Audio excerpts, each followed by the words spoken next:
আরে শোন না, না বলতে আমি শুনো না, বাড়িতে অনেক কাজ আমি করে দিই। শুয়ে কি করবো বৌদি?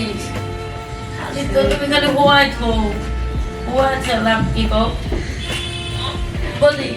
রাইতে আমি তোমাকে সামু অবশ্যই তুই না করি তবে প্রতিদিনে আসিস। আচ্ছা আমার দাদা তো 2 মাসে থেকে বাইরে গেছে। বৌদি দাদা যে যে জায়গা রাইতে তোমার একলা একলা ঘুমাও কেমনে দাদার ছাড়া? বাবা ফুল বালিশ নিয়ে ঘুমাই, ফুল বালিশ নিয়ে আমি যারা মারা করি যারাই ও দাদা মনে করে বৌদি আমি তো ফুল পালিস না, তুমি যেন দর্শ মনে হয় তোমার ফুল পালিস। ঠিক আছে ফুল বালিশ তো না। ফুল আরে বালিশ বৌদি তোমার শরীরটা কি নরম, তাই না?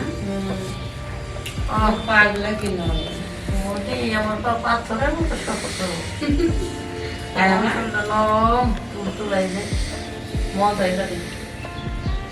গা তো হাঁটছি এই হাড্ডি আর কি মাংস মতো বৌদি, সেই মজা তোমার শরীরে মজা আছে। আচ্ছা তোর তো বিয়ে হয় না, তোর মধ্যে কিছু আছে? কেমনে বুঝুন বৌদি, আমি তো কেউ কাছে যাইনি, কেউ বুঝুন কেমনে?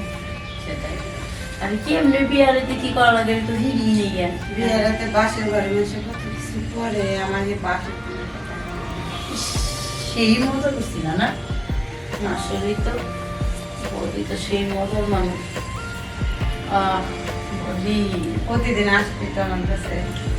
ও দাদা যতদিন না হ্যাঁ রেখে ঘুরতে ততদিন আমি ফলে ঘুমাম, আর তোমার কাছ থেকে সব শিখে বুঝছো। এই হামকার দিনকাল ভালো না, তোমরা নামে সে জামাই টামাই জায়গা আর এখানে নিয়ে যায় পরকিয়া করে, শিক্ষা রাখলে তো ভবিষ্যতে আমারই কামে রাখবো। ওরা যে অনেক বড় আছে তখন জামাই একটু শুতে যায় ধরতে যায়, ছাড়ো তো, ভালো লাগে না এসব, এরকমটা করে তখন হ্যাঁ। ছেলেদের মন অন্যরকম হয়ে যায়, তখন মনে হয় ওই মেয়েটার কাছে গেলে মনে একটু শান্তি পাবো। আর এই যে আমার বর যখন দেখি আসে কাজ থেকে যদি বলে একটু কথা বলো না, বলে শুনে না। আর বিয়ের আগে কত কথা বলতো, আমার না দেখে থাকতে পারতো না, আমার জানলার সামনে দাঁড়ায় থাকতো, রাত ভরা বসে মশা মারতো, জানলা খুলে বললো আই লাভ ইউ, জানলা খুলে বলতো আই লাভ ইউ। আর এখন যদি একটু গল্প করো না, তোর ঘুমাতো আমার সময় নেই। তা আমি একটা মেয়ে মানুষ, তো তার কাছে কি চাই, একটু একটু ভালোবাসা সেটাই চাই, দিতে পারে না।